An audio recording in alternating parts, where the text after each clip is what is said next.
announcements before we get started. Today we'll be starting from 6 to 9. What we're going to do is Colleen has put the names in the box for the chief candidates. So they're going to go first tonight, and I think it's important for whoever receives that title to get to hear what the hearts of the candidates for council, because you're all going to work together. And so this evening we're not going to open in prayer, because we opened in prayer on a nomination night, and I believe it's the process is still open. So on election night we're going to close this that night. So we're going to get everybody to go out later after the announcements, and Larry will let you know who will come in. So after you're done your speech, you can remain in the building. Chiefs will get 15 minutes for their speech, and the council candidates will get 10. We'll just, as you go on, we'll just give you your, if it's at 3 minutes or 5 minutes, and we'll just kind of give you a little notice, but we don't want to disturb your speech as you go along, but just kind of, just take notice of us standing beside you, and then we'll have a stop notice. So we'll get started, and Colleen will call the first, and then we'll just get everybody to leave at that time. David Cree. Okay. So we'll get all the candidates to leave the building for now, and Larry will call you in when it's your slot. Well, we're close to Jeremy here first. Well, first of all, I just want to welcome all our membership here this evening to our annual candidates forum, and on behalf of my family, very pleased that I was nominated again. My nominators are here in the building. You can stand up if you'd like and wave. But I guess I just want to start off and telling the membership that, well, first I wanted to provide some, clear up some rumors for myself. Anyway, my health is good. I've never had a stroke. Initially I thought I did back in December, but what it turned out, I had a major back injury, and which I'm still recovering from. But as I was telling Dorothy Lydia, that things are getting better for me, and it won't compromise what I have to do for the community. And I just want to start off by talking about where we're currently at the community. As all the membership know, we're a growing community, Fish River. We have a lot of members that have returned home, but we also have a very young population in our community. And we all know that with the growing population, there's also a lot of needs for the community. The highest demand area for the community is our housing program. The way things are moving right now, it's really tough to keep up with the demand.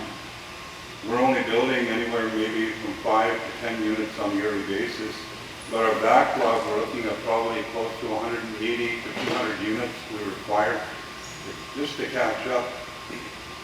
So part of my plan for the community is that's going to be the focus, to get more housing for the community. Government, they have an obligation to our people here, same with other First Nations in the area of housing.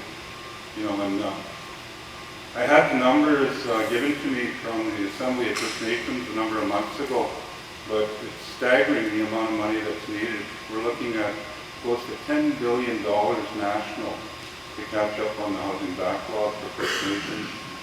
So, but we have to be creative here, and I believe Fisher River can do a lot of things, separate than government.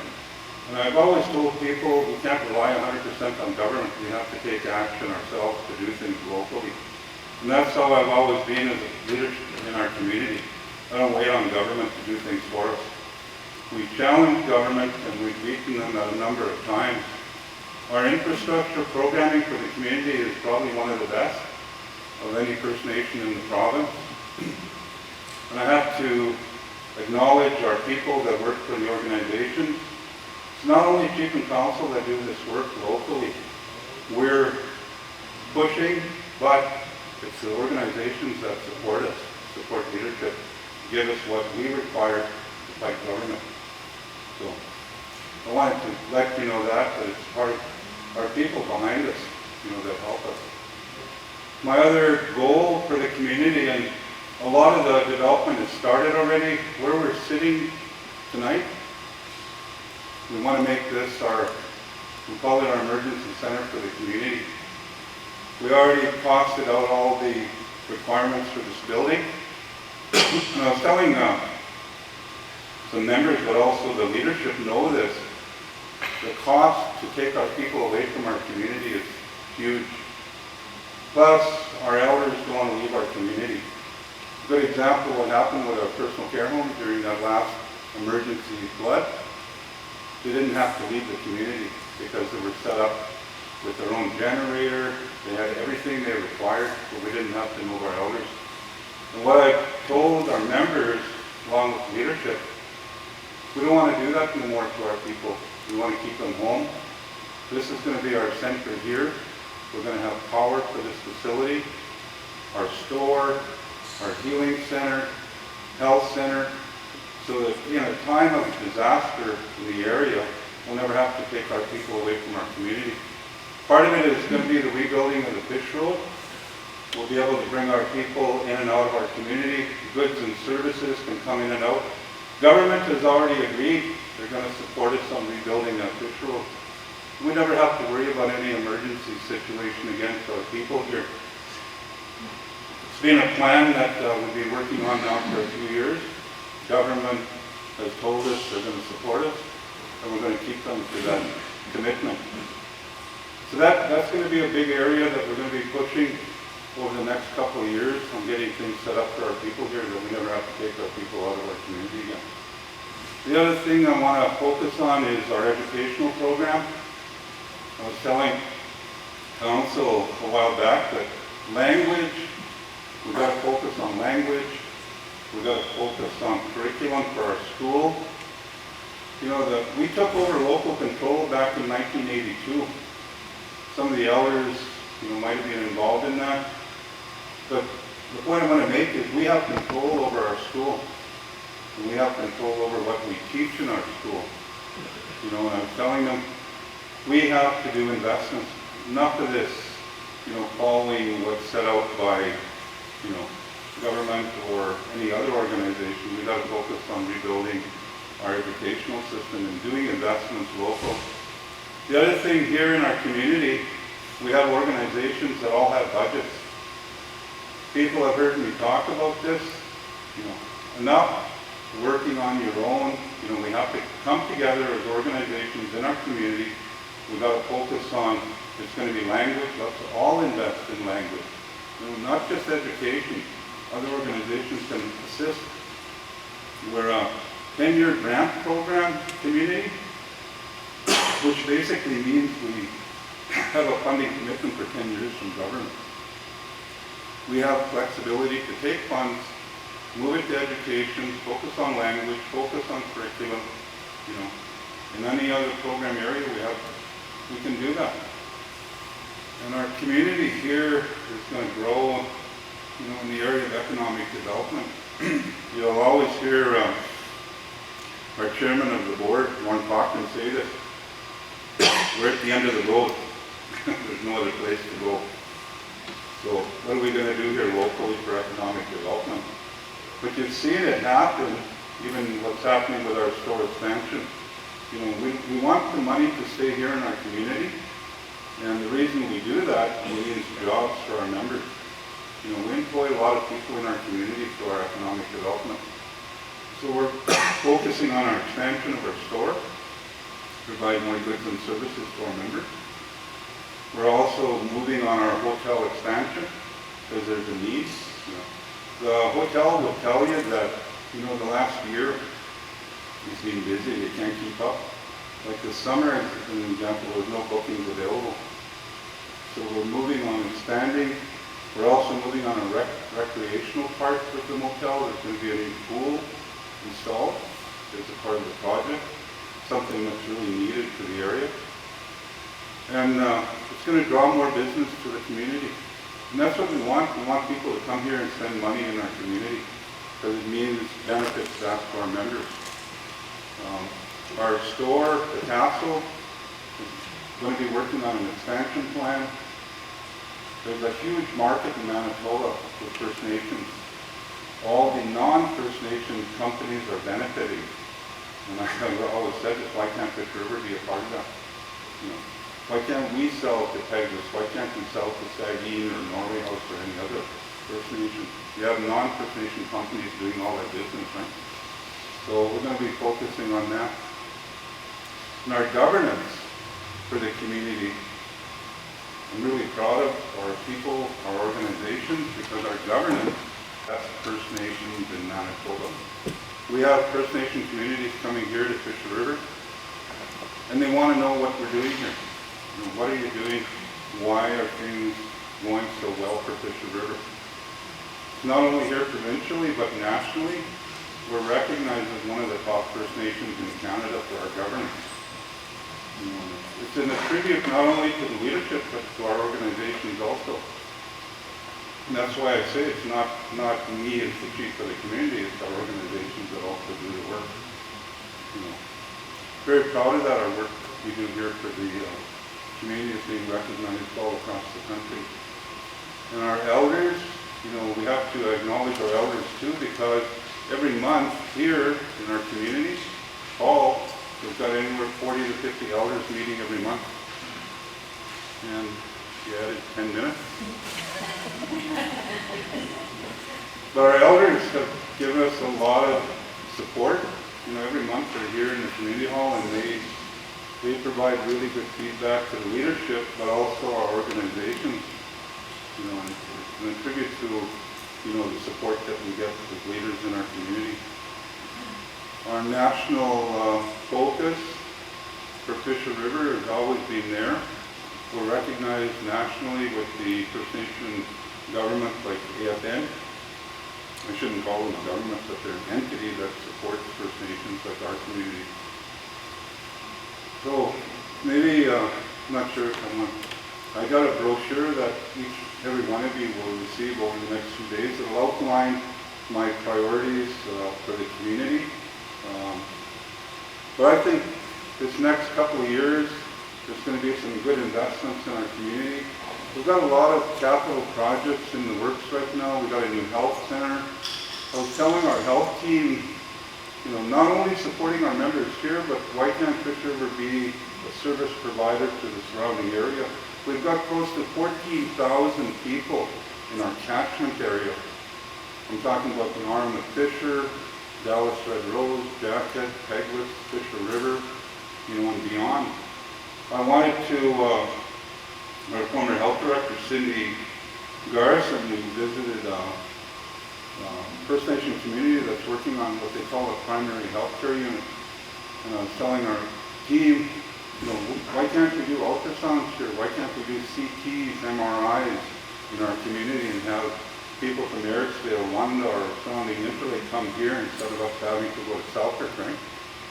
So that's going to be a priority item, is building our health services to our members, but also the surrounding area.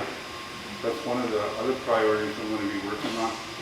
Our infrastructure for the community, we have good infrastructure, but we have a lot more to do. Water, sewer for the community. We want to get our piping pushed out to all the homes in the community. It's been over 10 years since the government supported us for infrastructure for that, for our water sewer well. It's time now for us to get them to support us for even more local. And it's good for the environment if we eliminate all our septic fields in the community and we go to water sewer piping. You know, and it's safer for our members too with good potable water. So that's going to be another priority, is infrastructure. And I guess just in closing, part of it is what I'm asking the members also to think about, where we were, a number of years ago and where we're moving. Because I know our members recognize what's happened to our community with the developments, and it's been very positive for our members, because there's a lot of benefits that will go back to our members too in having all these good services. So that's the one thing I ask the members to think about that. Because if you elect somebody that doesn't have the knowledge or the know-how on how to deal with government, then it's going to be a setback for the community. So I want to say that in closing and thank all of you for coming out tonight, and I wish all the candidates all the best in their run for the different positions for leadership. Have a good day. Thank you. Picked up a bit of cold, so I didn't shake too many hands, so throat is a little scratchy. Normally I never get a cold, but I'll try my best. Anyway, band members, I am Vince Cree. I'm from Fisher River and one of the candidates who are running for the position of chief. I'd like to acknowledge my nominee, Arnold Cocker, and my seconder, Jane Mallet. Thank you. I do have a pamphlet out, which I usually do. I'm also on Facebook.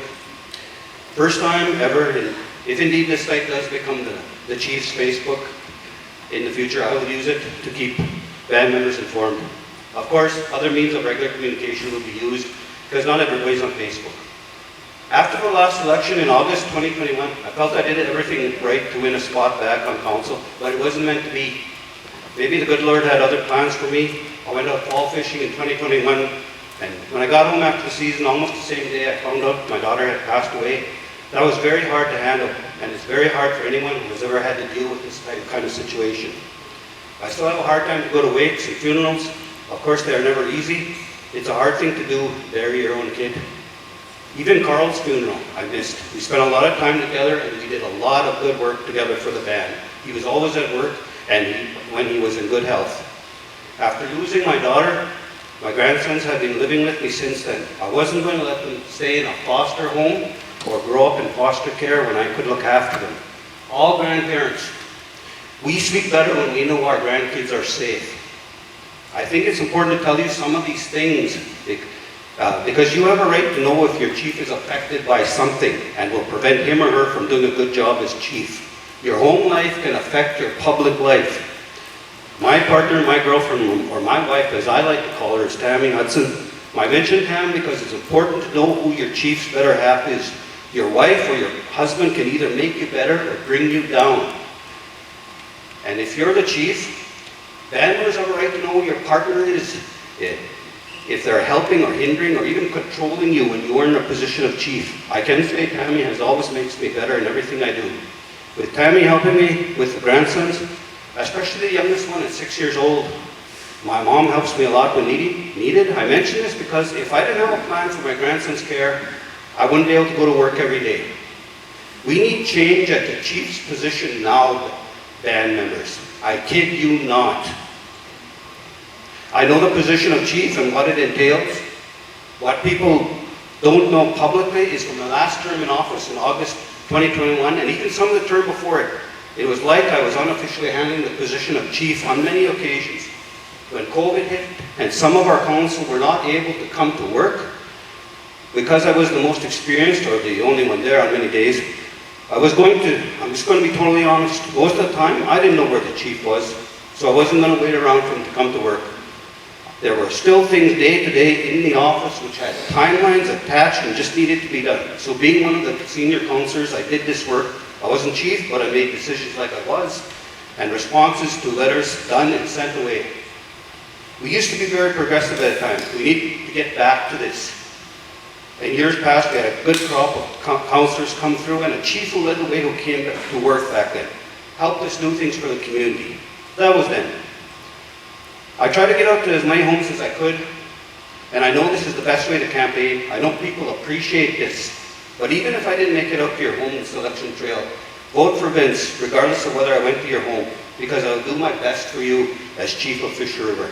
Even if you don't know me, know this. I am a candidate who cares and will work for you, because you are a band member of Fisher River Cree Nation. When you accept the nomination for the chief or councillor position, the nation comes first, and candidates need to realize this. Now I know family is supposed to come first normally, but when you agree to accept the nomination, you are agreeing to put your own personal family second. When there's a crisis situation happening that affects the whole community, it is the chief who needs to be there for the people. Not run away and hide in a hotel somewhere with your own family while the community suffers. The chief needs to stand up and be the first on the front line and defend the people of Fisher River when a major crisis is happening. That's what I did when I was on council. That's what I'll do if I am chief.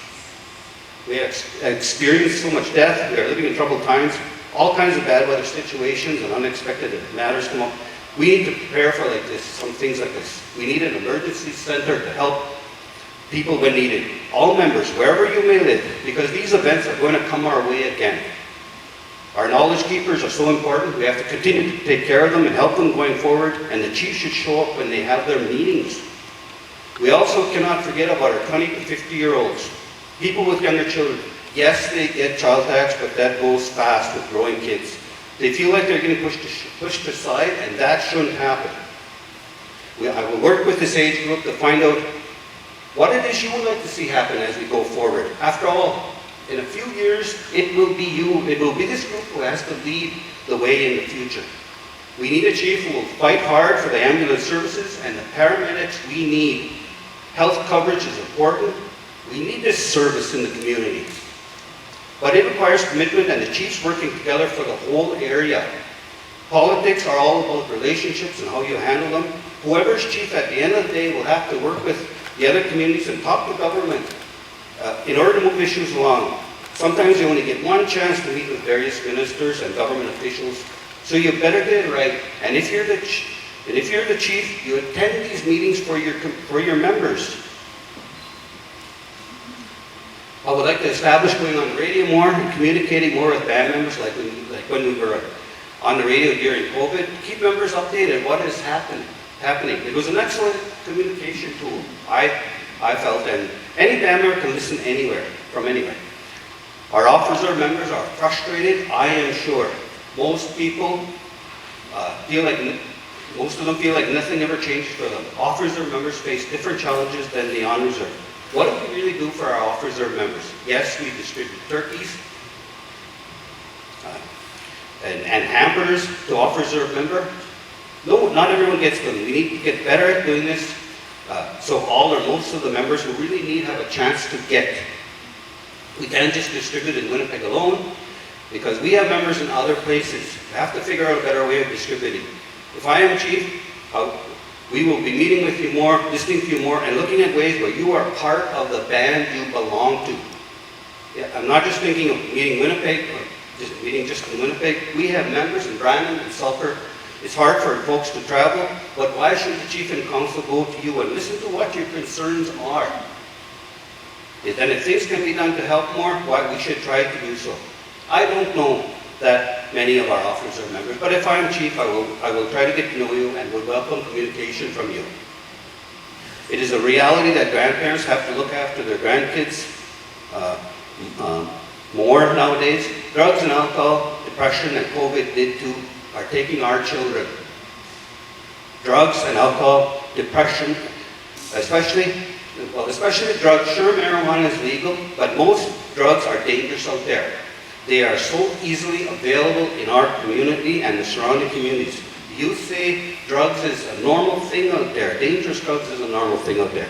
That is so wrong and dangerous for things to be this way. This needs to be addressed. If I am chief with a membership backing me, I will do everything I can to get rid of dangerous drugs in our community, or at the very least slow it down.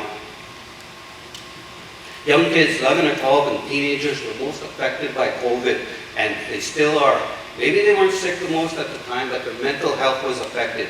They lost out of 3 years of their early life where they would have benefited from more normal living. We need to talk and see how we can help our troubled youth in the community. Suicide is always a threat and a potential issue.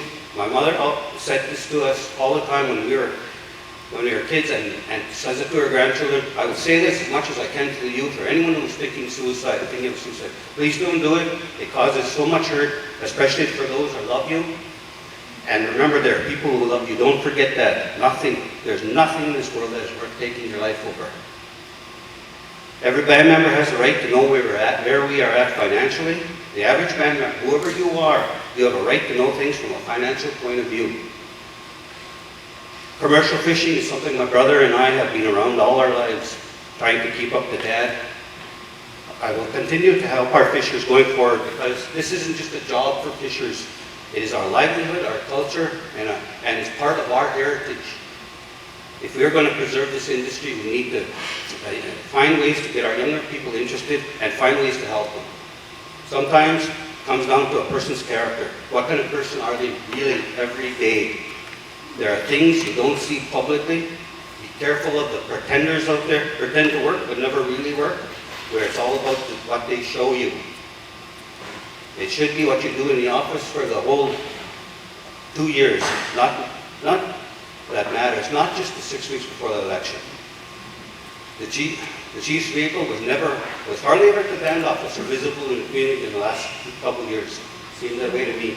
We need change at the chief's position now, band members. Many of you younger people have never known a different chief. Don't be afraid of change. Sometimes it is needed. The elders will tell you in life at some point, all things come to an end. People tell me they don't know what is happening at the chief and council level, and I agree with them. I too don't know what's been going on the last 2 years. I am not worried about the job as chief if elected. I've been there long enough, so I know what needs to be done. What I am worried about is if we continue to stay on this path, maintain the status quo, where we just don't do anything about improving the position. Things will stay the same, and 2 years from now, we are back here again saying we need change, but nothing happens. The chief told me himself in February that he was going to be stepping down this fall. Told me his health is an issue and that he just had enough. Time to step away from me. I wished him well and offered him a few words of encouragement. Since that time in February, I've kind of thought, who will step up? The truth is, the chief or any chief is no good for band members if you are not well or you're just sick of being the chief.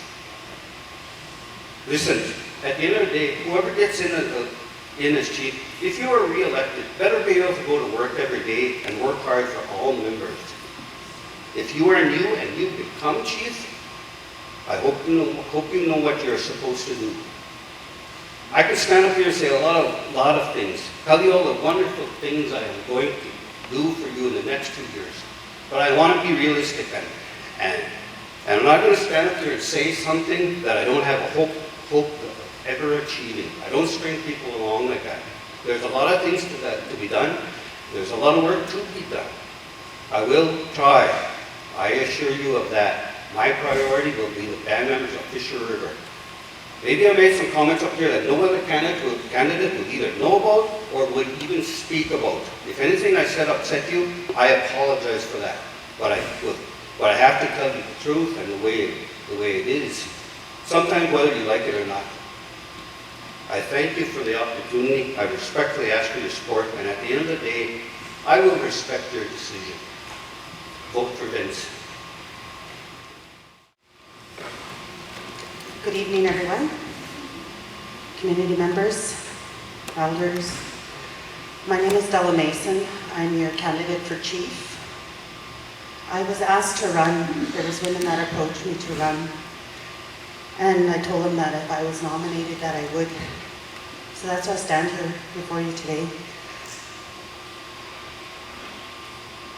I've been out of community for a while, working in different areas, worked in AMC and with the chief's office and health. I've worked in various organizations. So I've learned the issues we have as communities, as leaders.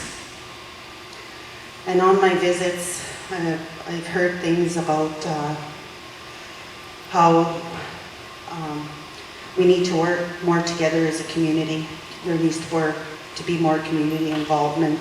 There needs to be better communications out there for our membership.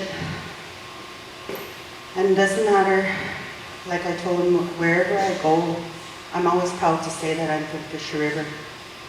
Fisher River has been highlighted as a progressive community, and all the wonderful things that are happening here. And people agree, but they also say that we need more community involvement. Decisions have to be made as a community. Requesting more band meetings, more meetings where membership can ask questions and get answers. More meetings with our directors and managers to report on their programs, to let them know what's available to membership, the resources that we can access. And another issue that I heard was the drugs in the community, and that it was a hard issue to deal with, but I feel as a community we can address those issues. If we work together and support one another, it's not only leadership that has to address this, but it has to be as a community that we do this and lift each other up. Because we're not really progressive if we have people that are struggling and going through hard times. We need to help those people too. We need to support them in any way that we can. And people were saying like they need more healing programs here, men's programs, women's programs, families programs, where families can work together and do the healing that needs to be done. Another issue was education. They wanted programs in the community. They wanted, and I understand that. I live in Winnipeg. I've worked in Winnipeg for quite a while, and there's lots of things going on, and it isn't safe. It isn't safe to go anywhere alone. For me, it was just working home, and people don't want to move their families to Winnipeg. The issues of housing is another thing in Winnipeg, like not only in community, but to find housing in Winnipeg is hard, and then daycares and proper schools for their kids.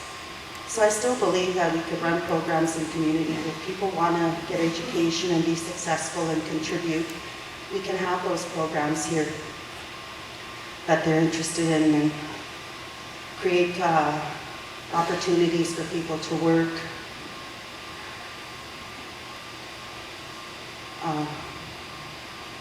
There's a lot of people that were saying that there's not enough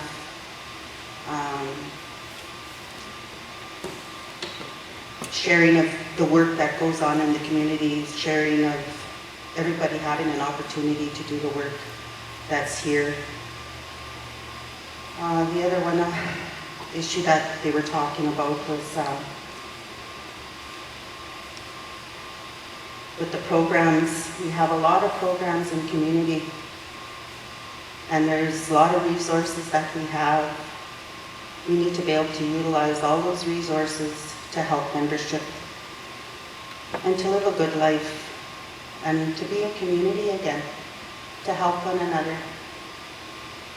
I remember lots of stories my mom shared and how people were long ago, and yeah, lots of things have changed. We have technology and all those things, but that doesn't mean we stop being a community. We stop sitting together as families. We stop sharing and helping one another. So that's some things that they wanted to get back to. And as a community, those are things we need to work on. And that includes everybody. That includes our young people, our adults, our elders, not only leadership to do these things. We have to do it as a community. We all live here, and we all need to contribute and to help one another. And the other one they were talking about, I said communications, getting the information out there, what resources are available, what's happening in the community. They want more band meetings. They want notices to be made public where everybody's informed. Not everybody uses Facebook, not everybody uses the internet. So we need to find ways of bringing everybody together and doing things together. With that, I'd like to say that I'm proud to be from Fish River. And it would be an honor to represent you as a leader. And I think with my background, my education, my experience, that I can do the job, and then I'd work with other leaders. We work together as a group. We work together as a community, and we keep moving forward in a good way, and so that everybody benefits from what's happening in our community. So with that, I'd like to say thank you for listening to me. And I'm still doing home visits, so if anybody would like a home visit, I can do that, sit down. It's been really good. It's been really good to sit with people and to hear what their concerns are. And also people talk about how good Fisher River is. And we are a good community. And I say thank you.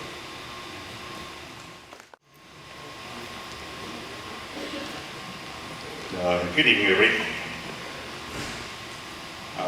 For you that don't know me, my name is Delaney Mason, and I'm running for one of the candidates for councillor positions. I'm 47 years old. I'm married to Andrew Mason. We have 5 boys and now 12 grandchildren. I'm the son of Nelson and Elaine Mason. My grandparents were Annie and Big Alex Winkler. And Charlie and Eric Gunn. At this time, I'd like to thank my nominator, Mackenzie McKay, and my seconder, Ryan Potter.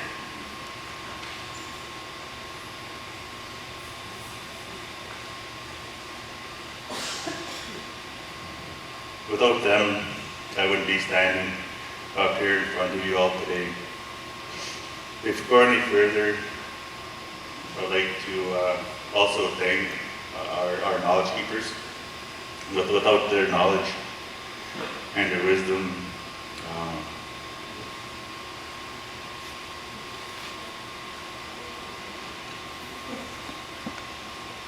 it would have been a little bit more difficult without their guidance. And I'd like to thank our board of directors for everything that they do behind the scenes for our community. Last but not least, I'd like to thank our membership for giving me the opportunity, the chance to represent them this last year and a couple of months. I learned a lot about government and a lot about myself. Some of the things I learned about myself are I really am a good listener. I really am approachable. I am empathetic. And I really do love being a counselor at the time. It always hasn't been easy. There has been times when it's been rough. You have to make some really hard decisions. After those decisions are made, you have time to sit and reflect on that decision. After all is done, you can honestly sit back and say, it was the best decision, it was the best for our community, it was the best decision for our people. I believe in myself, my fellow leaders, and their membership. This is why I'm up here today, this evening, running for a councillor. In my visits around the community, I heard concerns in and about housing, helping out our elders more. Like some of the concerns were maybe giving our elders a little bit more money to pay their hydro because they are on a fixed income and they don't get anything more than what they get in that month. The other one was more things for the youth. I know for our youth, there is going to be a new hockey rink built behind the arena they have now. They built the new play structure behind the school. They built one, they're going to be building one by Murdock Bridge. So it's going to be more dispersed, so everything's not so centralized for the children that don't have, or parents don't have vehicles to transport them home this way. One of the big one was drugs in our community.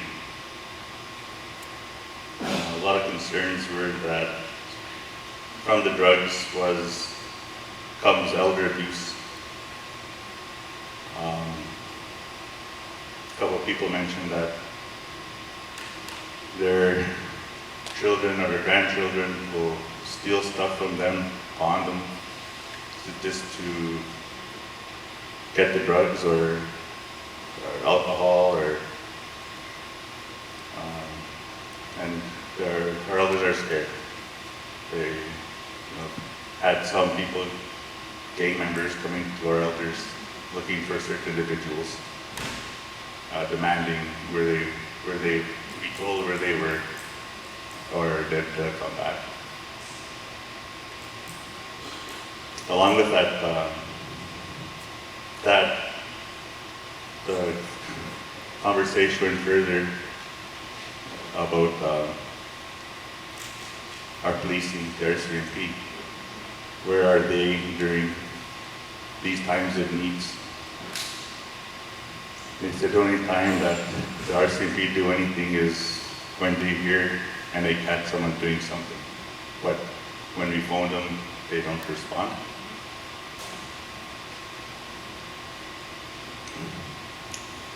And there's even concerns about our commercial fishermen.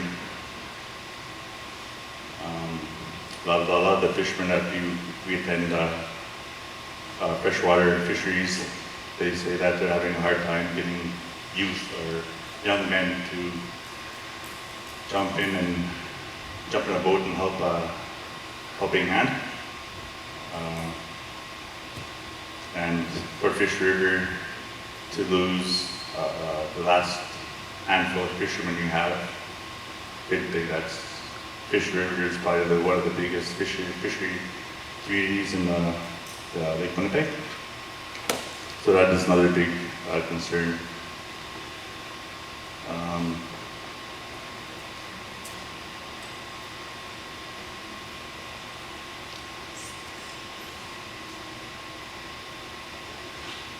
So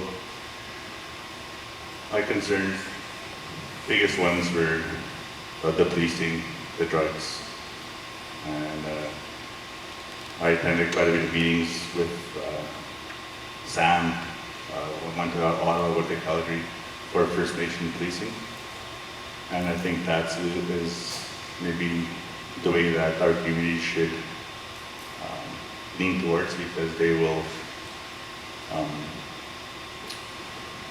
enforce our bylaws. They will ask the community what they want to see them do and what the leadership wants them to do. Some of the projects that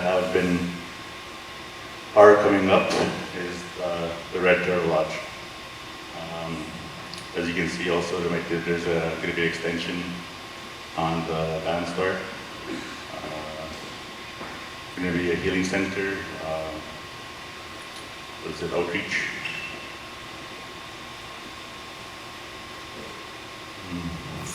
Yeah, so, I really enjoyed my time as on council. I really enjoy helping the people, helping our community.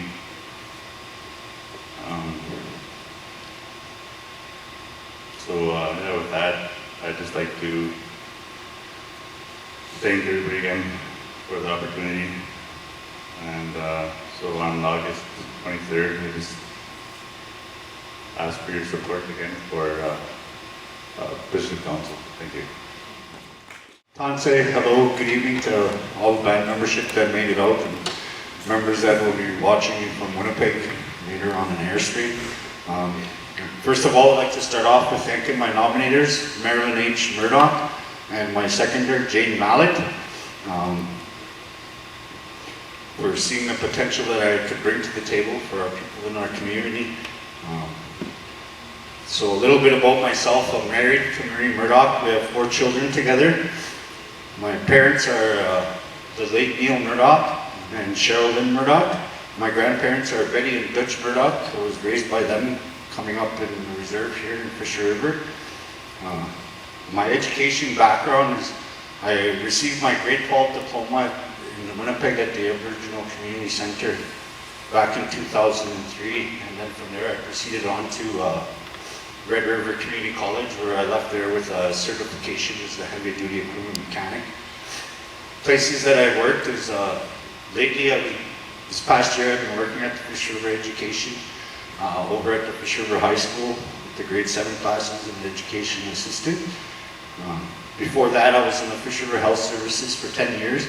8 years I was in working for Home Care Division, and then I did an inter-office change into Jordan's principal program where I worked for 1 to 2 years.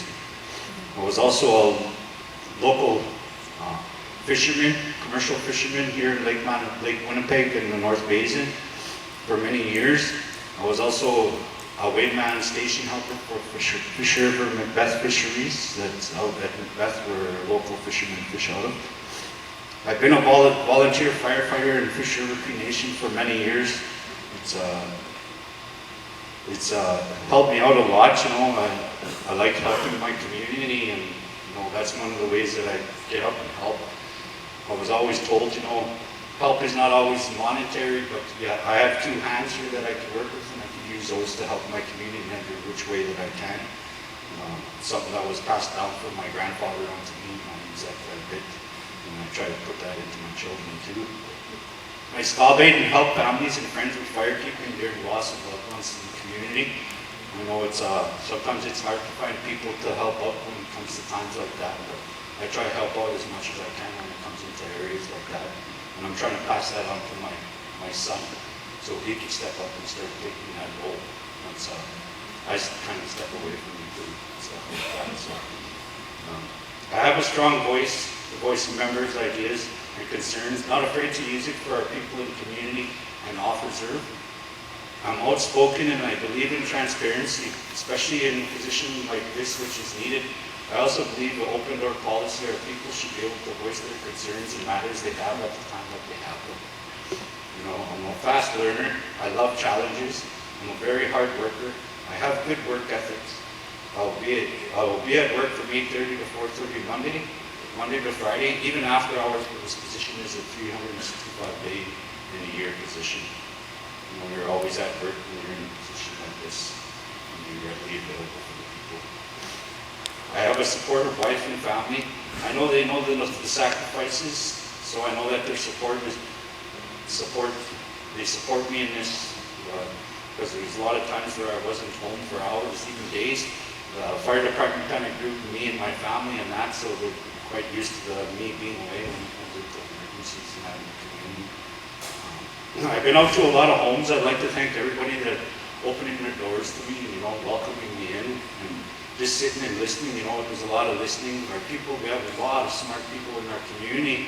We got to start utilizing everybody, you know, because everybody's got great ideas, you know. We got a lot of educated people, and I know the main topic in our community was housing. A lot of people talk about the housing issue, and you know, not only members on reserve, but members off reserve also. I know there's a shortage of housing in our First Nation. You know, we're not the only First Nation with the shortage of housing. You know, it's like that across Canada too, but let's try to find ways where we can reach out and find extra funding to get other homes, you know. I know we get a lot of big homes, maybe, you know, incorporating to having smaller homes so that, you know, people start off as a small family. It could be just a mother and a father, and they start having kids, you know.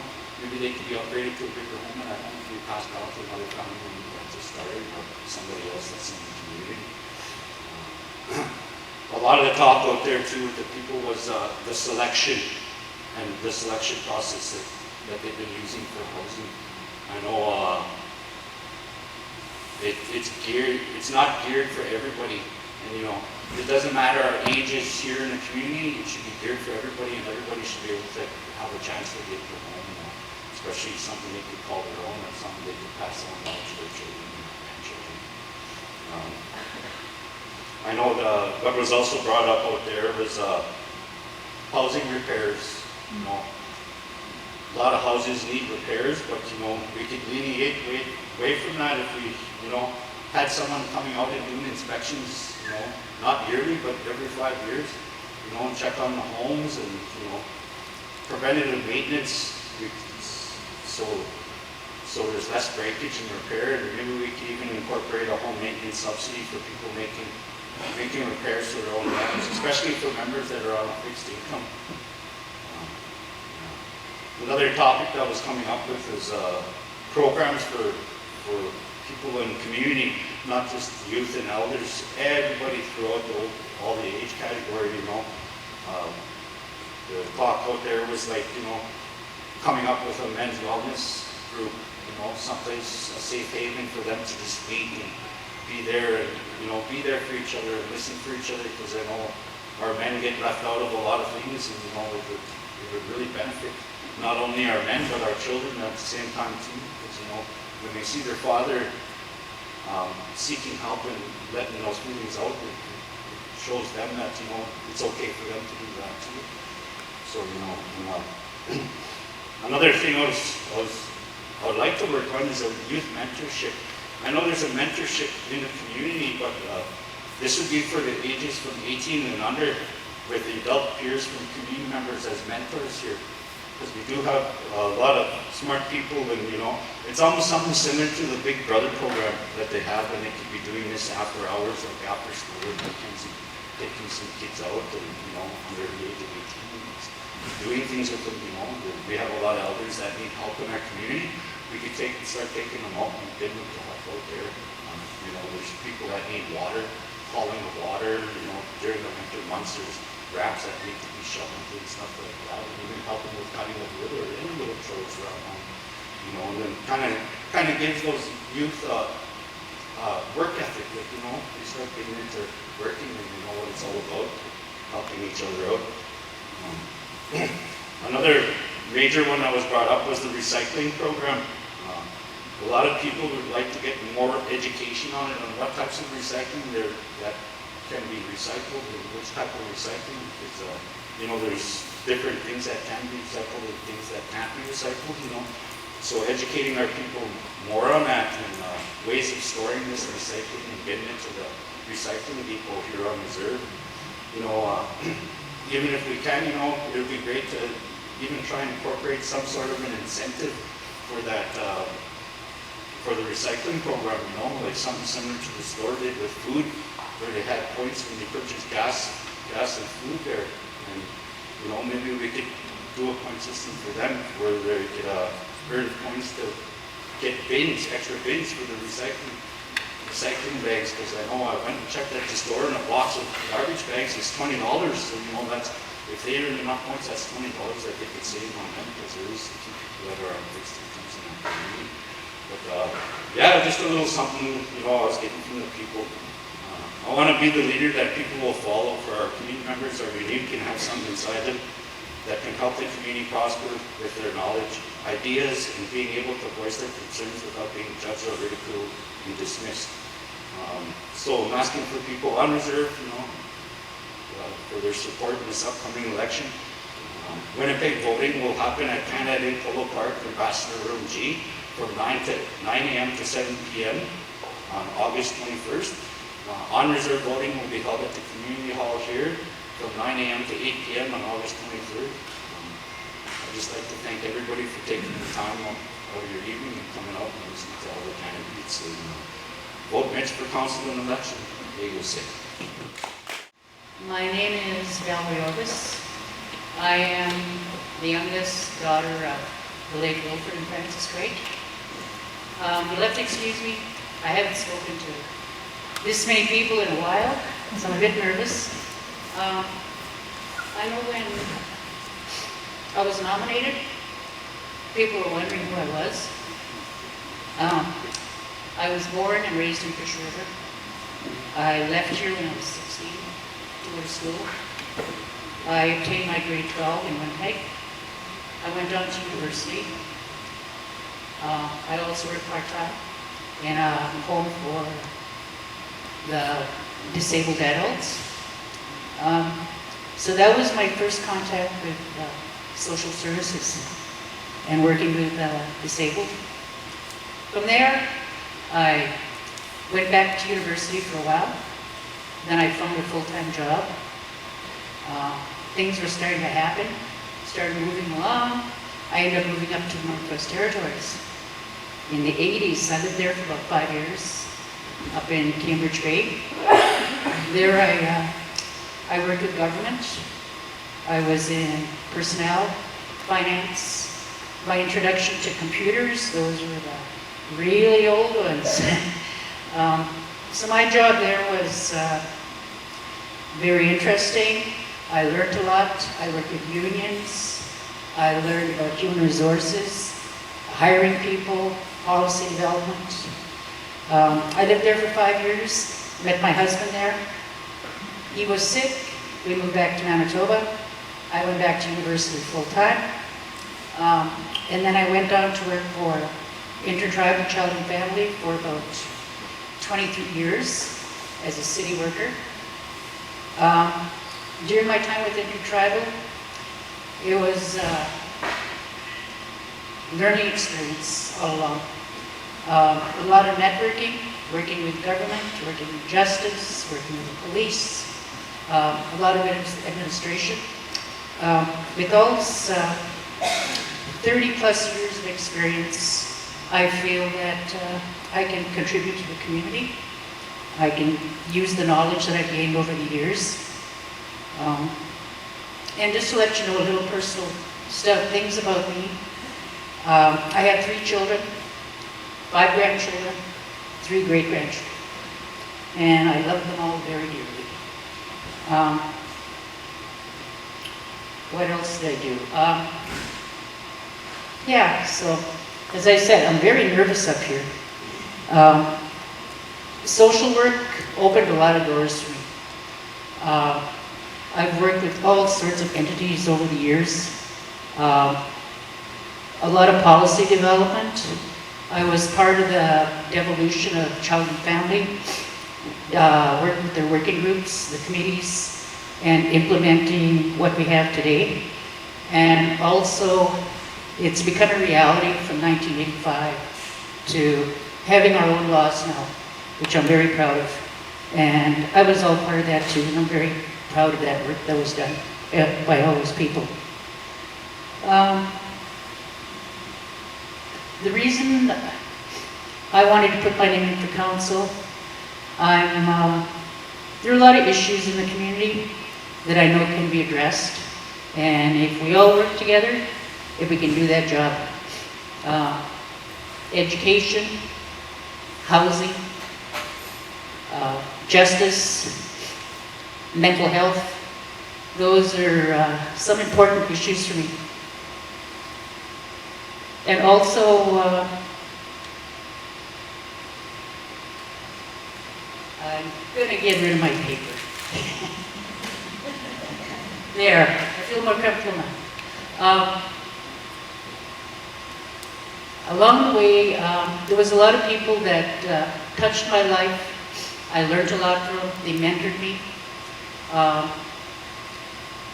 In Winnipeg, there was a lot of networking, working with the homeless, advocating on people's behalf, whatever the concerns were. Lawyers, there was a lot of lawyers involved. The police, we worked with street gangs, addictions, hospitals. And I also had an opportunity to work with evacuees when we were evacuated from the west side in 2011. So that was a really good experience for me. We worked with the elderly, obtaining housing, worked with Red Cross, worked with the vans that were evacuated, the people, moving them back to their communities. That was, felt what a good feeling to be moving back to your community after being away for over 10 years. And for myself, I've been away for 47 years.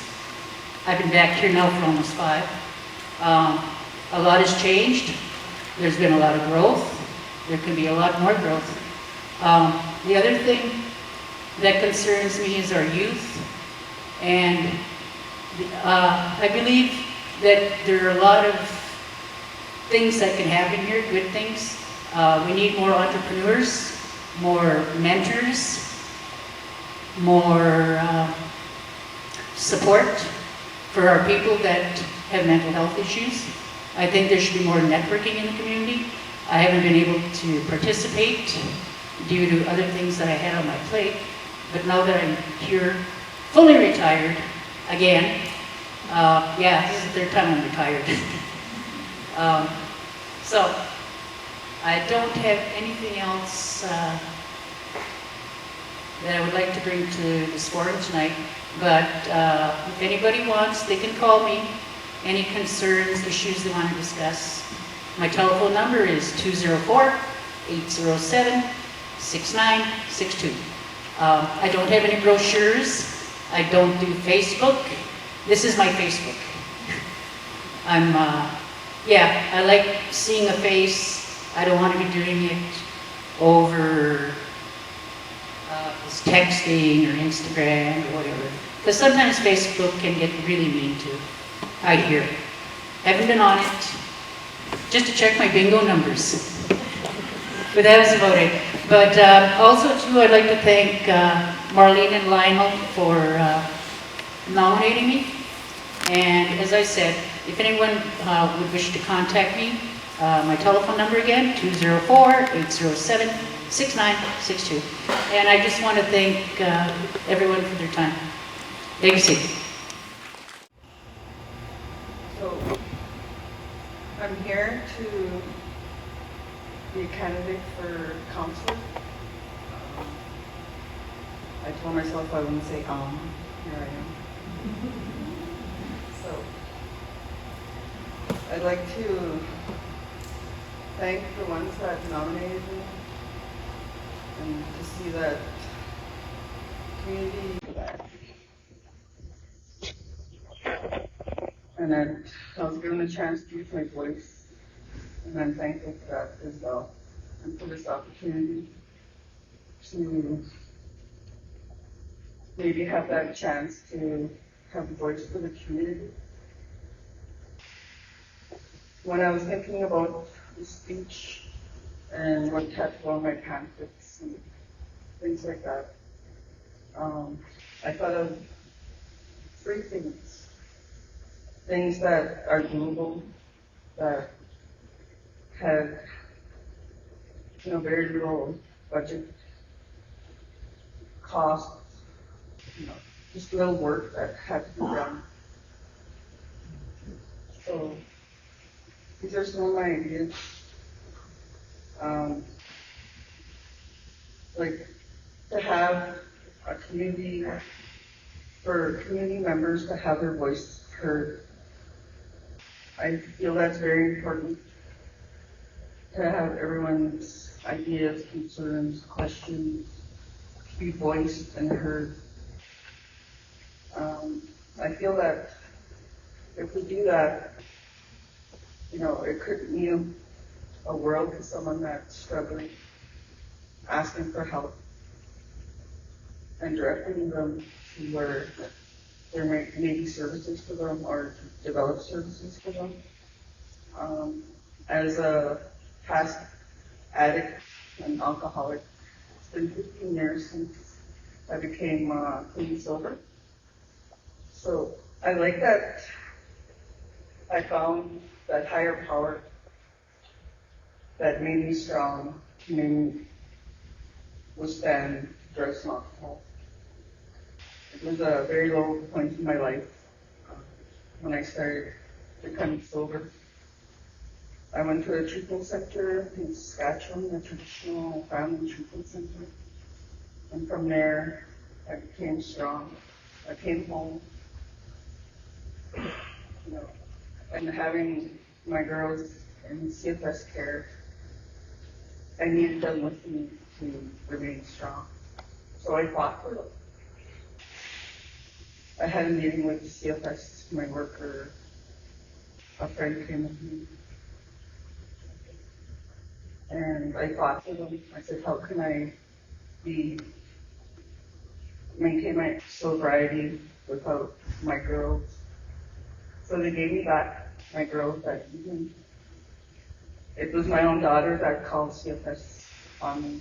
And I really feel that my story would empower other people to find that higher power. I call it higher power because I am traditional, and there's Christianity as well in the community.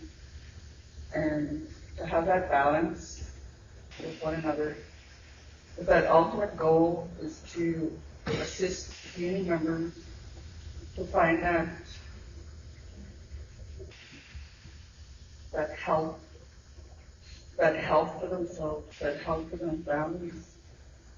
And I feel that there's a lot of people that are so hurt for whatever reason that they depend on addictions. So, me sharing my story freely and openly, that gives them like a glimmer of hope that even them could change, because anyone could change. We shouldn't be judged. Everyone's the same, right? Everyone should be on the same level. My teacher taught me that when I first started learning this way, that he was this great man. He was so knowledgeable. And it really surprised me that he compared me to him, as we are still learning. He was still learning. He said he'll never stop learning until the day he passes. And I really took that to heart, because with all my knowledge that I obtained, you come by a child and this child hugs you. And that's that love, that unconditional love.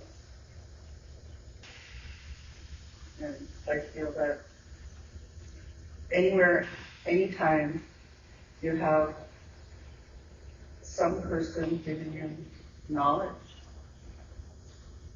and to have your open heart there to accept that knowledge. Not to look down on them, not to belittle them. That's a little of my background.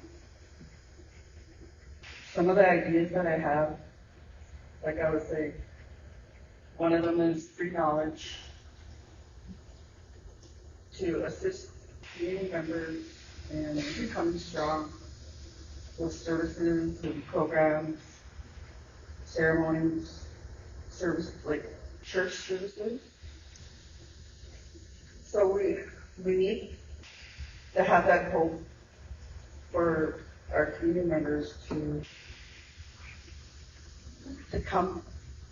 So we still offer these programs and services and community events, family events, in hopes that, someday they will become strong, who have that willingness to change their life for their children, their grandchildren, and their future generation.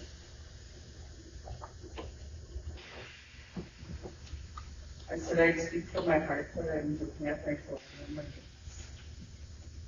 So, 2 words that came to me before the beginning of summer is to listen and to be attentive. And those are two words. It might not mean a lot to you, but to me, it means a lot to me. It means that, you have to listen attentively. You have to be attentive and there when someone's speaking to you. And I'm thankful for this teaching to come to me. And I would live my life with those teachings as best as I could. And what I was saying about the spiritual care, we need that spiritual care to be strong as a grandparent, as a parent, as a child, as a mom, as an auntie, an uncle, extended family. We could teach our family, our friends, our loved ones how to, from what we know, how to get them strong, to have that love for them, that kindness.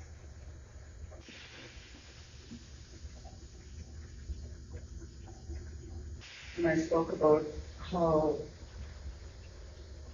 people should have their voice heard. It's an opportunity for them to be, how would you say that? To flourish, to have their mind and their hearts, their ideas, concerns, questions, to be heard, to be implemented as an idea, and to acknowledge them for doing that.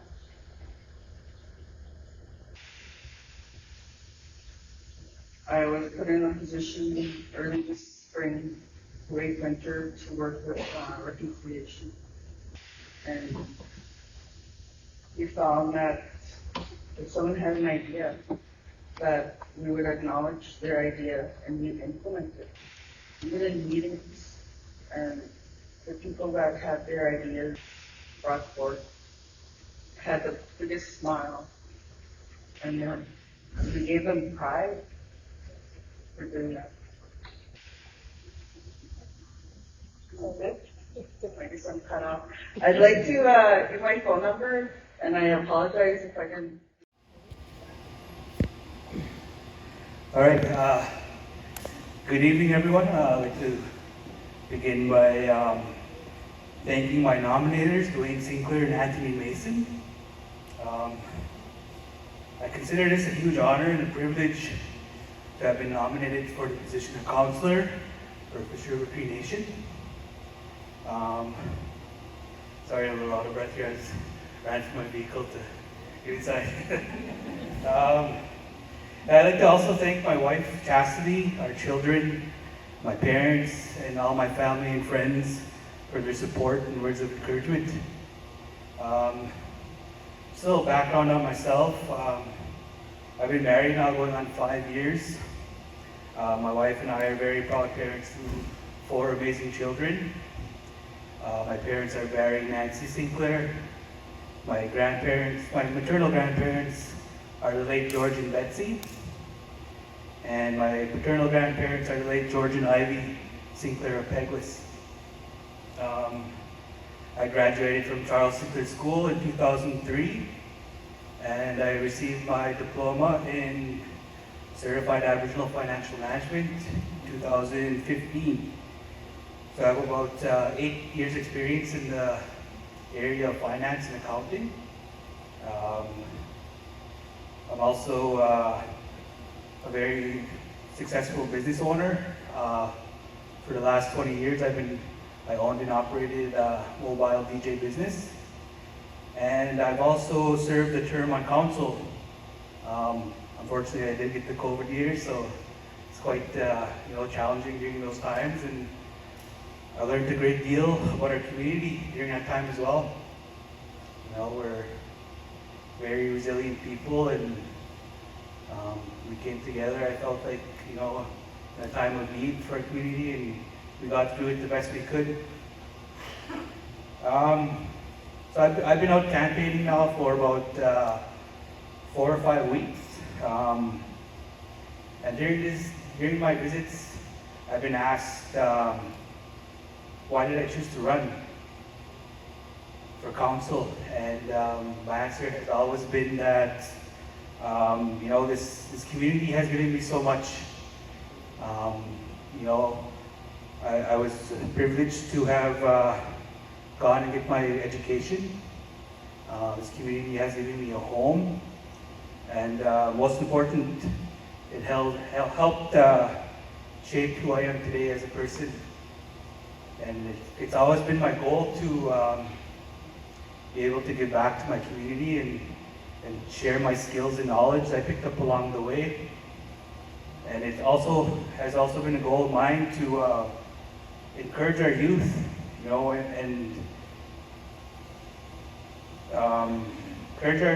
encourage and inspire our youth to seek paths that lead them to become future leaders of our community.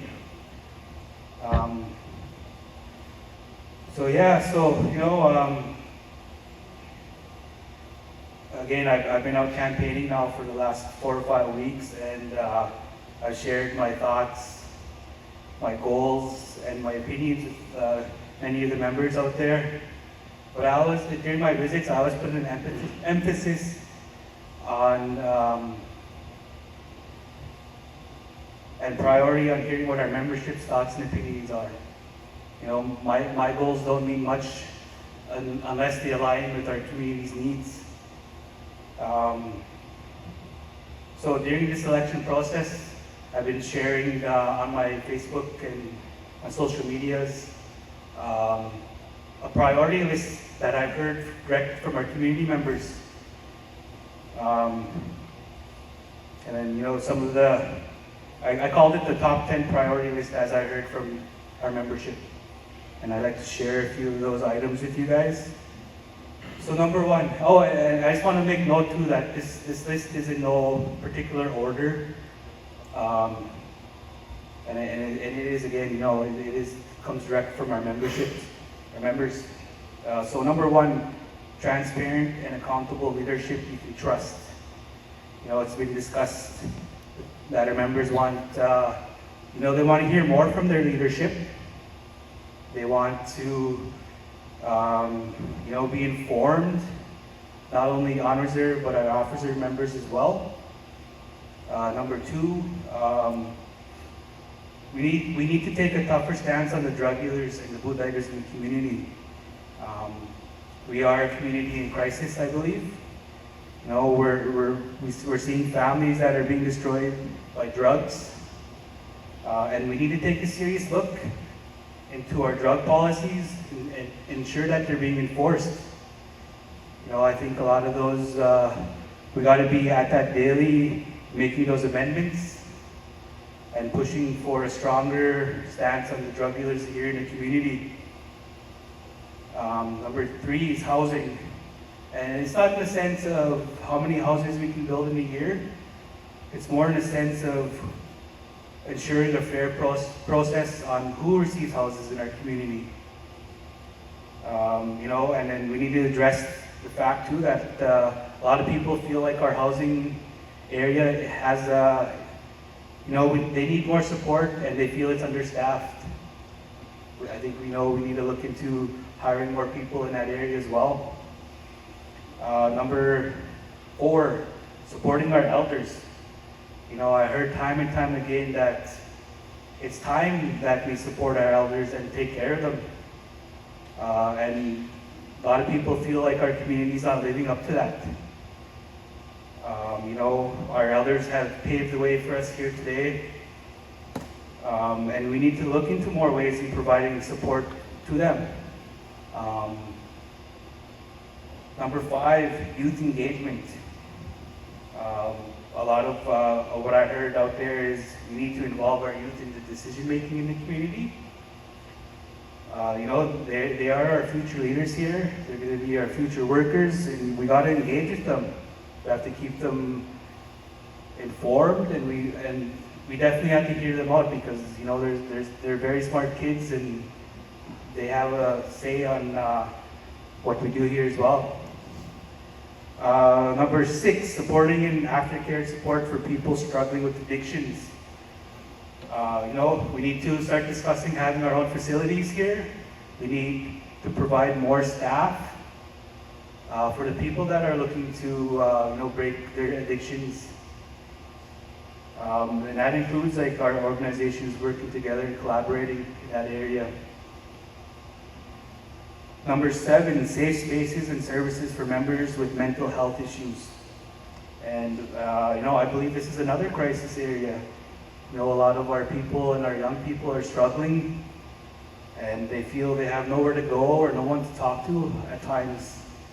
And we got to get rid of that stigma of not speaking openly about mental health issues here in our community. Number 8, support for our less fortunate. Again, I spoke to a number of people who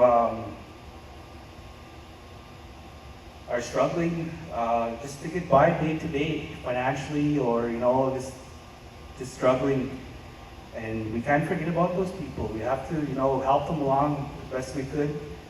I don't mean maybe not financially, but we could sure provide services that can make their lives easier. Number 9, succession planning. Again, I spoke to a lot of our people here in the community, and our fishermen and women, our tradespeople, our support staff. We have an aging population here in the community, and I think it's time that we and this is where youth engagement comes as well. I think it's important that we gotta bring awareness and plan successfully for succession. And then finally, bringing the community together. It's our people feel we have long been disconnected, and it's time to get back together in these gatherings and discuss these issues. So yeah, and I have a minute here, so I guess I brought this list forward, just so you know that I've heard you loud and clear that these are issues that we want addressed. And in closing, I'd like to thank you all for coming out tonight. I'd like to thank everyone that invited me to their homes to date. I greatly appreciate your time and consideration during this process. And on August 23rd, you have the ability to make the change. And on August 23rd, vote for me, Josh Sinclair. First of all, good evening. It's raining out there, so catch my breath from running.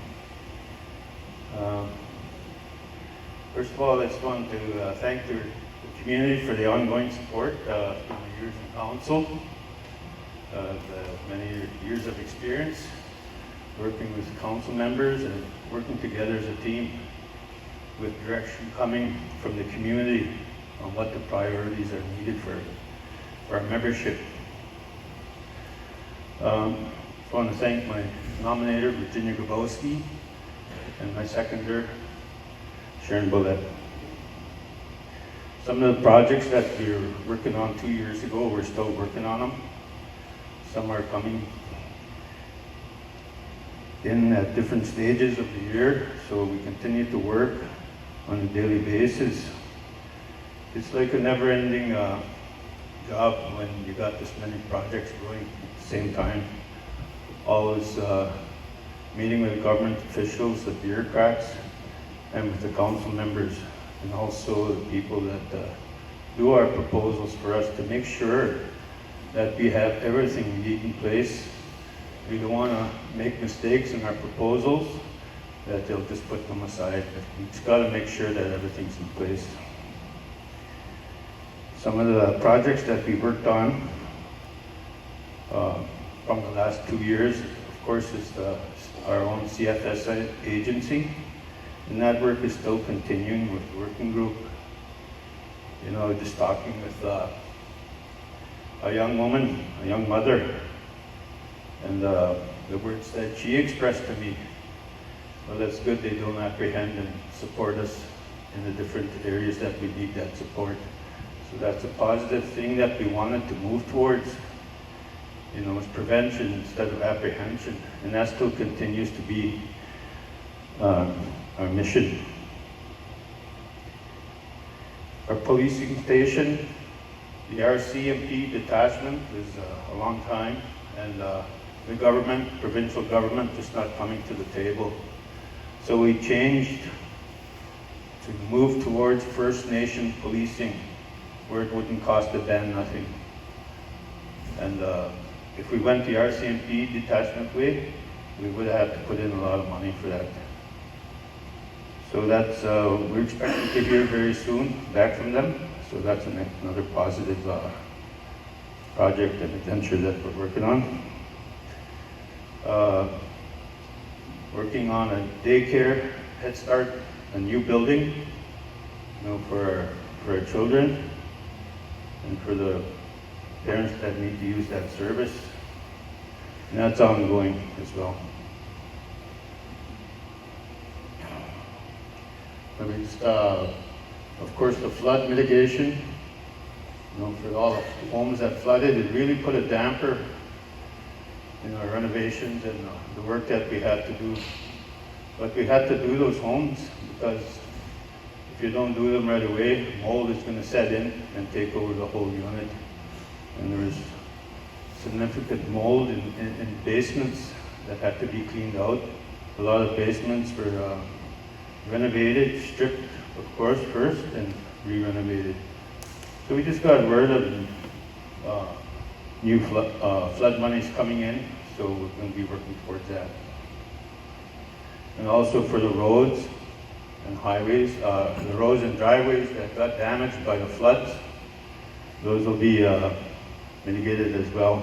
And also flood prevention for the homes on building dikes around them.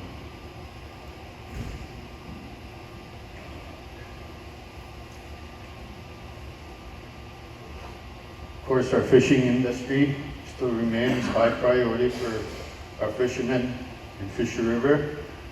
Just to meet with them to make sure that our fishing industry stays afloat, and we work with all the fishermen in our community. We're working on the, as you can see behind the arena, the new canvas dome that will house the outdoor rink. And there's a lot of things that could take place, different activities in that canvas dome throughout the year. And that's something that we're looking forward for our children and our youth to do activities. And hats off to our recreation department also for the past. We just finished up our Treaty Day celebrations and it was a success. A lot of events taking place. Got on my glasses.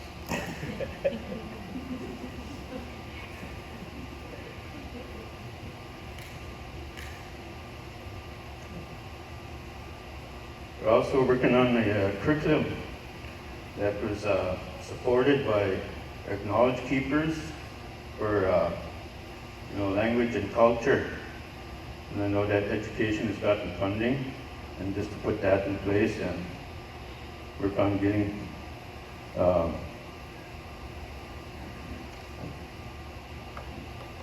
we're in place to take care of that and working on that curriculum. I know that some other stuff that we're working through flood is homes and developing a development site just west of Gola Lake Drive here, which could house 150 homes. And the reason why we're doing that also is because of the floodwaters that have almost flooded our homes, and 70% of our land is unusable. So we're going to be going after government for funding for all this. And the housing that they don't provide enough support for.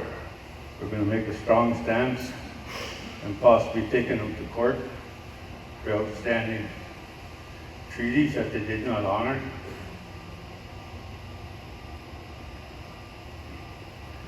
We still have a lot of projects that we're working on, as we go through time. The East Road, we just finished that up. Some deficiencies that still have to be done, but complete. The Jordan's Principal Building, we're working on also. And that program has been reviewed and it's meeting some of the needs for our children that need those supports. Also, we met with our funding agency in Winnipeg a week and a half ago to go over the proposal for a 2-story building with a small gym attached to it. So it'll benefit the students and the children that need that respite care. We have a lot of things on the go, and I'm just going to close it off there. But in closing, I thank the community for their support. And as a council member, you have to be approachable and take time to listen. Even though we're scheduled for meetings and our members have to meet with us, we have to take that time and acknowledge them. Because that's why we're elected into these positions we hold. And everything that we do for our community is for our community. It's not for council, but it's for the well-being of our community members and those ones still yet to come. We want to leave something behind for them. And infrastructure. Infrastructure is very important for our community, and that's one of the priority areas that we're looking at. With that, thank you. And on August 23rd, I ask for your support in filling one of the 4 positions as a council member. Thank you. Cree Nation. My name is Kristin Murdock. My parents are Marilyn and William Murdock. I want to thank my nominator, Ellie Murdock, and Secretary Darrell Sinclair for having the faith in me to lead the community. Sorry, it's a little bit nerve-wracking standing up here.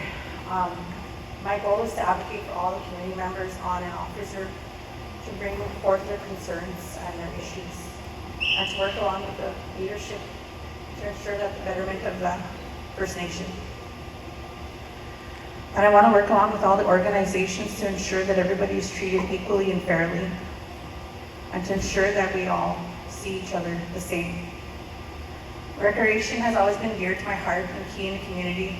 I know that there's lacking in that area, but we do need to work along with the current recreation coordinator to bring programming in and to make sure that we're helping the youth and all ages to lead a healthy lifestyle. I've spent numerous years working along with minor hockey, and I want to make sure that there's different activities for the community of all ages. And I want to work along with the organizations to bring more awareness and a safe place for the men's healing journey, because we do need to make awareness of their health issues and their mental state of mind, and ensuring that they have that safe space. And I also want to advocate for more programs for the elders. They are our knowledge keepers. We do need to help them along the way just to ensure that they have a safe space and time to get out and visit and socialize, and just somewhere to be around with other people. I've always given back to the community in many various different ways, and I will continue to do so as your elected leader. And I want to thank the community members that have opened their home to me to come in to listen to your issues and concerns, and also just visiting. I know that I haven't gone to everybody's home, but I've given it my best shot to stop in and visit. And I also want to just to continue to work along with the leadership, help finish developing different programs that they have going, and just to make sure that all the entities treat everybody equally. That's my main goal, is to see fairness across the First Nation. And I'm very thankful to be a Fisher band member, and just to bring more awareness for different things and advocate for people that don't have a chance to speak up.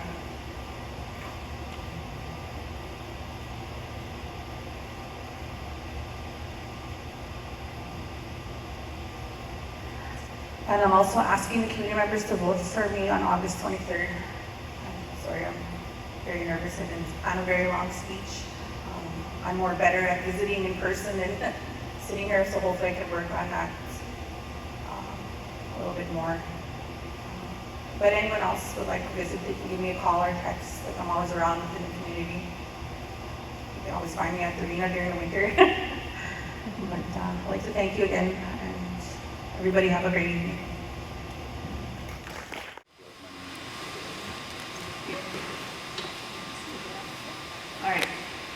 Good evening, everybody.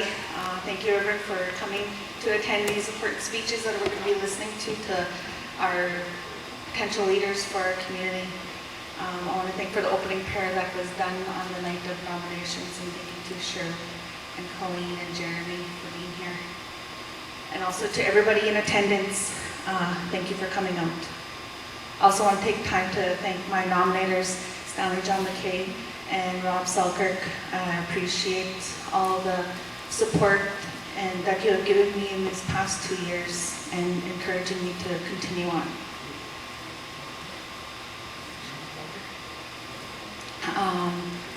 I want to start by one of the most hard discussions that we've had is drugs. Drugs is something we cannot control, and it is one of the most toughest issues that we had to address. And I do believe that the system that we have now, that we need to look at it in a different way, and we need to revitalize it and restructure that. I don't believe it is currently working. I have had the opportunity to sit within the 2 years, and I think that's something we need to look at differently. As we know, there's a number of drugs coming into our community that is affecting everyone, each and everyone in different ways. I do think that it needs to come at a community level, that we need to sit together as a community and have that tough conversation. As we know, it's going to affect each and every one of us differently, affect our families differently. But I believe that that's where we need to start when we're going to be talking about drugs. We need to sit together and have a collective conversation, and it's probably going to be one of the toughest conversations that we would have as a community. But I do believe that's where it needs to start. We need to sit together as community members and as leaders and hold everybody accountable. I believe being held accountable to your community is by far harder than being held accountable just to your leadership. So I believe that's where we need to start. How that's going to look, I'm not too sure. As I said, it needs to come from the community, and where would we like to see to keep our community safe. Saying that, RCMP hasn't been helping with the enforcement of our bylaws in order to keep our community safe. I think that we need to step away from the RCMP and move towards First Nation policing services. It is the equivalent to the RCMP. We know that there's some services in Ontario and a couple in the other provinces, but they're equivalent to the RCMP. But moving towards that First Nation policing services, they would take into account what we see as safety for our members. They would take into account to our bylaws and take some direction from leadership. As aware as RCMP currently, they listen, but our bylaws aren't enforced through RCMP. So I think we need to step away from the RCMP, and that's the direction that we need to go to enforce our law. Another area I want to talk on is our mental health. Our mental health has been front and center in the past 2 years, and that's due to COVID. We know that how that played in our mental health services. I think we need to restructure our mental health services and strengthen it. We have some great programs here, but I think we need to start thinking outside the box when it comes to our mental health. That leaks into so many of aspects of our daily lives, whether it be work, personal, spiritual. But I think we need to start thinking out of the box when it comes to our mental health services. How can we better help our youth? As we know, mental health, when it comes to the breaking point, when it comes to our substance abuse, which we need to look at and start taking seriously. Anxiety, depression. We need to start taking our mental health a little bit more serious, and how can we better the wellness of our community through our mental health services. As we know, if we have a strong community, we'll just be stronger. We are already a strong community, but I think that we could improve that. I would like to touch on our women's shelter is doing great. As we know, we have a strong, really strong women's shelter, and we have a transition home coming up behind it. Just seeing that flourish, I believe that, and I know that we need a men's wellness. I don't know what that's going to look like, but I've been strongly advocating for the past years that we still need a men's safe space for them to heal also. They heal differently than women. They need their own space, whether, I don't know if it would be similar to or what that would, but if the time comes and when the time comes, we would be able to structure it to the better needs of our community.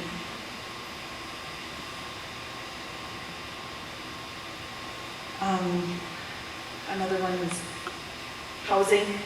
We're doing lot servicing. I believe it's a 110 unit lots that we're going to be building. With that would allow us to better advocate and for our housing. It would better. Sorry, I lost my train of thought. It would better advocate for our housing, and hopefully we'd get the housing needs that we need. Our community is growing further than we could catch up in our housing needs. We need to look at new and innovative ways to meet our housing capacity, whether it be professional development stages or to bring our professionals home to meet the needs of our community, and also to extensions for our big families or even possibly bigger homes. But I know that housing is always going to be an issue within our community, but always advocating for the betterment of our housing needs.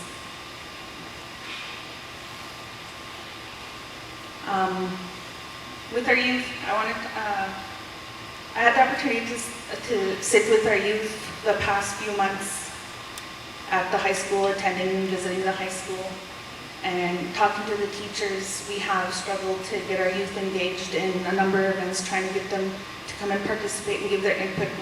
We were struggling with that, so I went to the school, and the teachers were giving me their input on how we could better engage the school and our youth. And then making the presence of within the high school, some of the students getting used to me. One student, a young man, come up to me and said, "Come to us," he says. And one of the teachers started proposing an idea that maybe that I would like to push forward in the new school year, where we would come and just listen to them, give them a platform within the school, or allow the teachers to do that for us, to be that middle person for us. I believe that's what's best to engage our youth for the input for our community. Just some things I would like to touch on. We know we are growing economically. We're great in our economic development department. We have our stores coming up, expanding. We have our outdoor rink coming up, which is going to help with the better needs of our recreation department and hosting events under there. That could be utilized differently. Our Red Turtle Lodge is coming up. I'm excited for that. I believe that that's going to bring healing to our community, and utilizing our departments utilizing that for the healing of the needs of our community. Our Kapapa transitional homes that are coming behind the women's shelter. And then most recently, we found out that we're getting a daycare, which is needed, which I'm happy to say that there's an infant room, which we know that is needed. There's so much other areas I'd like to touch on, but with a short amount of time. I just hope that if anyone's please reach out. I want to thank everyone who I've reached out to ask for clarity, help, or a different point of view. I do believe that you made me a better leader within these 2 years. Saying that, I hope that I have your support. I'm asking for your support to continue on for the betterment of our community next week, August 23rd. Thank you. Good evening. My name is Barry Wilson. My parents are the late Ada and Andrew Wilson. First of all, I'd like to thank my nominator, Marilyn Hart Murdock, and my seconder, Cynthia Murdock, for nominating me for the position of council. I appreciate the people that let me come into their homes and the conversations that we've had. And for me, my main platform is to represent our members and their wants and wishes. Some of the things that we've discussed is having more band meetings, more open agendas at the band meetings, so our people have a chance to voice issues that are important to them. There's not a guarantee that it will get addressed, but at least we know what people want to discuss, and it could be added on to the next meeting's agenda. Some of the ideas that people have shared with me regarding economic development is maybe looking at fish farm to help our commercial fishermen. There would have to be a lot of research done to look at what potential issues might come from that. I know that doing a little bit of research on it, there's issues of disease and stuff like that, so we would have to see how that would affect if we were to do that here. Another idea that somebody shared with me was maybe starting a fabric beading supply store, because a lot of our people are starting to learn how to make ribbon shirts, ribbon skirts, star blankets. They have to go outside of our community to purchase those items, and that might be something that we could start in our community. I know that one issue that has come up in a lot of homes that I went to visit was the issue of drugs in our community. And I know that leadership has been working and trying to secure policing for our community. And one of the things that I was thinking, I spoke to a gentleman, his name is James Fable. He used to work with the Bear Clan, and he runs another operation called the Anishinaabe Ambassadors. And how I understand it is like a community watch program. What they bring in their own people. So it doesn't start off as our members actually doing that work, but I think over time they can do contracts for 30 to 60 days, and they can work with members of our community who are willing to do that type of work. And that might be something that on the interim might be able to help our community in battling that problem. Again, there's no guarantee that issue will be dealt with that way, but it's option that could be looked at and hopefully implemented.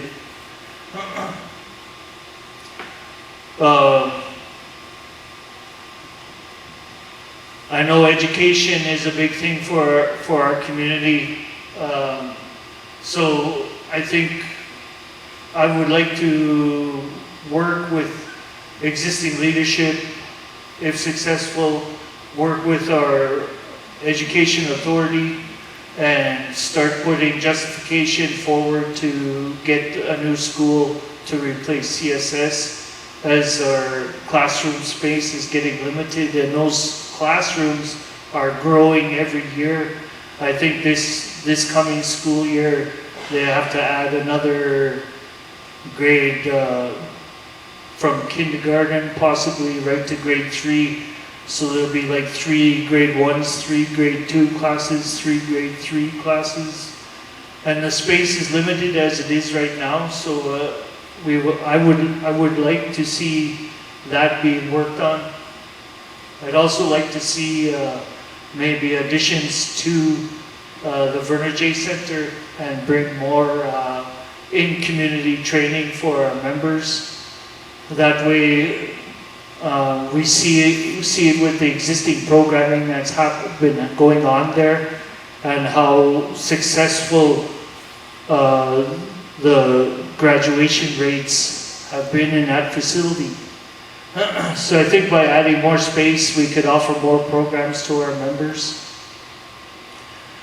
For our young people, I've thought of the band meeting that was held this spring, and some of the suggestions that have come forward. I know that JP is building a new facility and going to be having a facility large enough to do some programming there.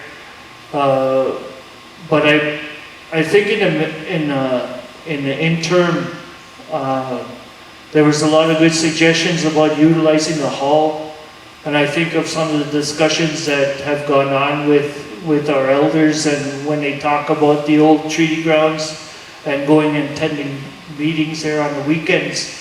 There's no reason why we cannot do that here in this facility. It's large enough to do that. We could possibly partner with JP to get the equipment to do that. I'm sure that that's something that we could, we'll see them be doing with their new facility anyway. I always believed that information is power, and one of the big things that I'd like to see being done more is the sharing of information from the leadership table to our community members. I think that we have an excellent resource in our radio station.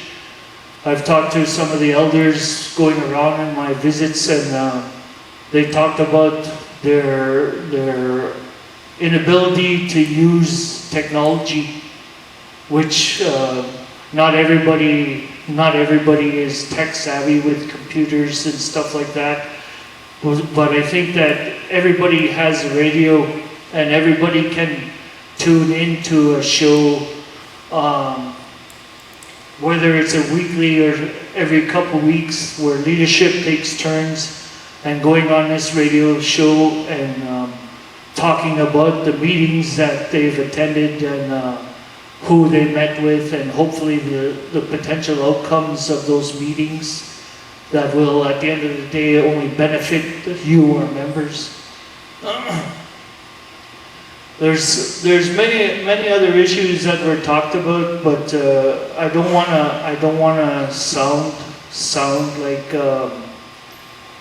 I can go in there and make a bunch of changes like that, because I realized in my previous experience in being in leadership, it takes teamwork, and that's one thing that I would be promoting more of, is working as a team, not only at the leadership table, but with our entities.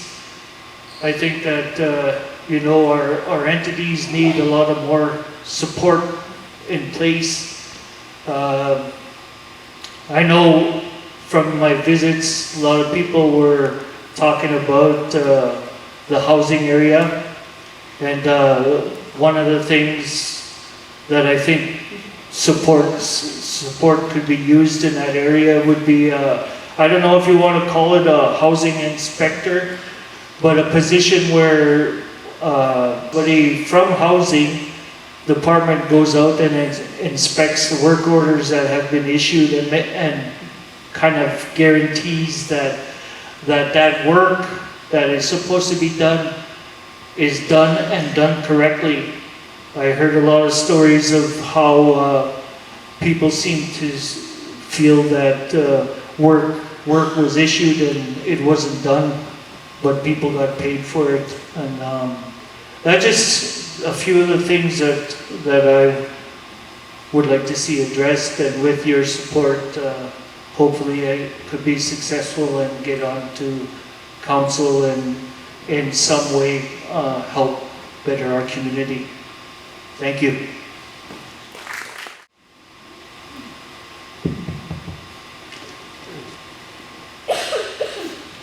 Good evening. It's nice to see everybody out here this evening. My name is Blue Thunderman. I am a ground-up warrior, and I come from the Wolf Clan. Can't hear me? Hear me now? Okay, sorry about that. I just want to take a few seconds here to thank my nominator, Kristin Murdock, and my seconder, Kristin Sinclair. I'm the son of the late Ada and Andy Wilson. I've been with my partner now for five years, April Stevenson. We have 4 beautiful children, Caleb, Renacey, Silver, and Mercedes.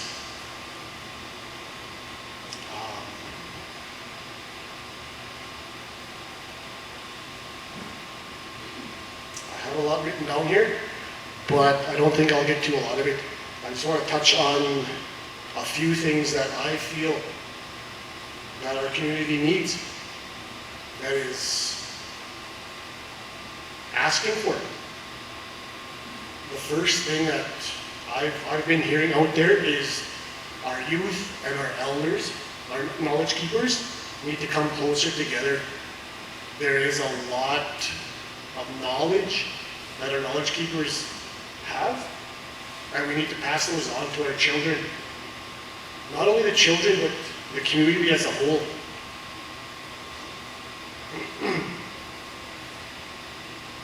I'd like to see some programming brought into the school. Like, I'm pretty sure that there already is, but we need more of it. For our elders to come in and talk with our children, share their life experiences with our children.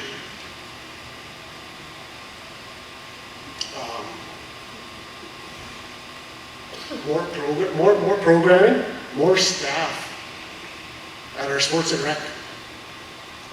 We can't just have it on a few people's backs to do all that work.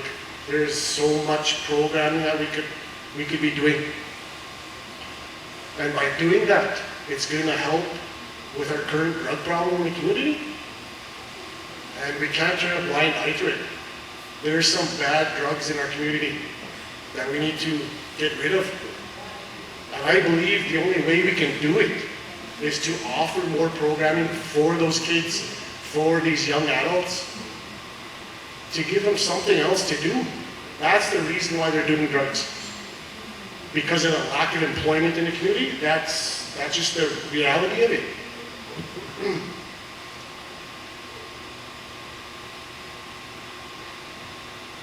Having a family now, I realize the importance of our community.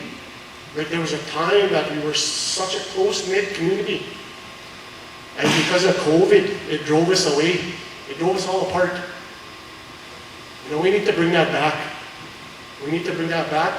When I talk about programming within the community, there is some overlap. You know, we could do a lot better for our youth. You know, I hate using the youth because everybody that stands up here says that. But I look at my history working in Fish River, and I always worked for the youth or for the elders in some capacity within Fish River. I've worked here almost all my life. I know all of our elders. Like, I grew up with everybody here. We all grew up together. And it's time we come together as a community. It's the community's voice that needs to be heard. There's lack of information. There's a lot of lack of information that's not being told to us that we have a right to know. And yes, some of it's going to be bad, but it's reality. And that's what what I've been hearing out in the community is people want to know. So let's tell them. Let's tell them, open everything up, and this is what it is. This is what we need to do, but we need to do it together.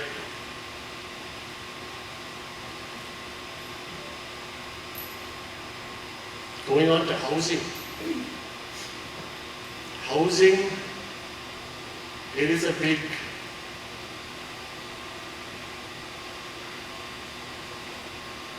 it's a problem in our community. A lot of people need housing. That's the reality of it. I think we need to get away from the 2-bedroom homes that we say are for elders or for single people.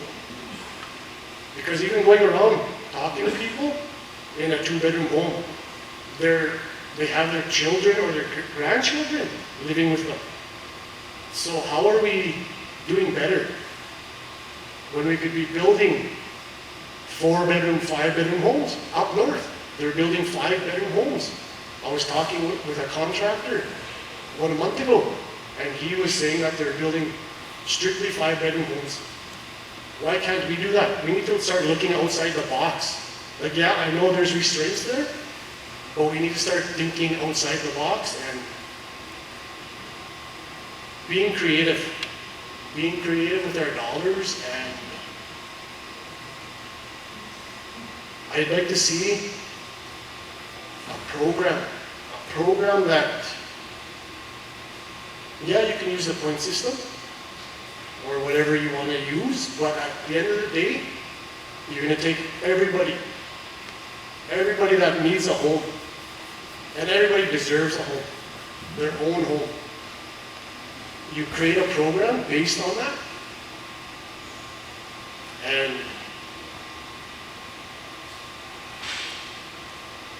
that program is going to tell you, this year, these 5 people are going to get a home, but it's going to show you, okay, next year, these 5 people are going to get a home.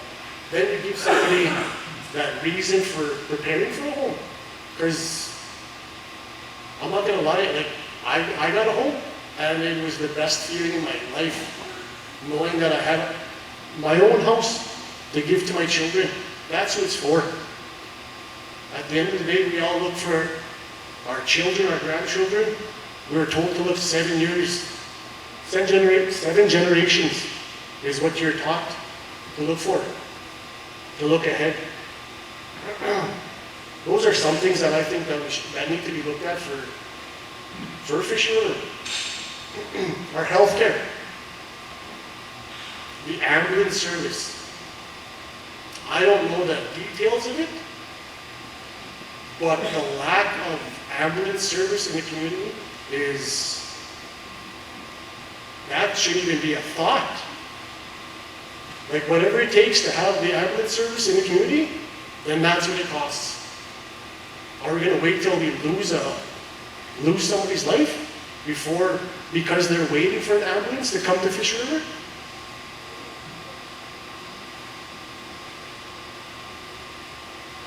Shared health. What is that being looked at? But there should be no reason why we don't have ambulance service. Isn't that part of our treaty right? Health services? Is that a health service? I took my child to the hospital, and we waited 5 hours to hear that they were ready to shut down. The closest place we would have had to have went would have been Selkirk.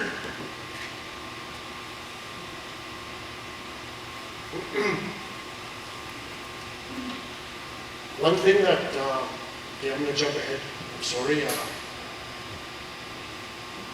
Men's health. Men's health is a big issue. I thought I'd have more time.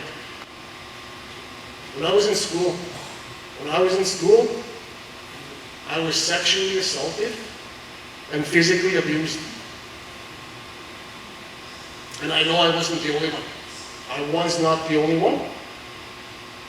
But it seems like our community doesn't talk about men's problems. You're a man. You're not supposed to have feelings, be loved. You do, you provide for your family, and that's it. But we need more men's health in the community. On August 23rd, vote Brian Wilson for positive change and a man of service. Thank you.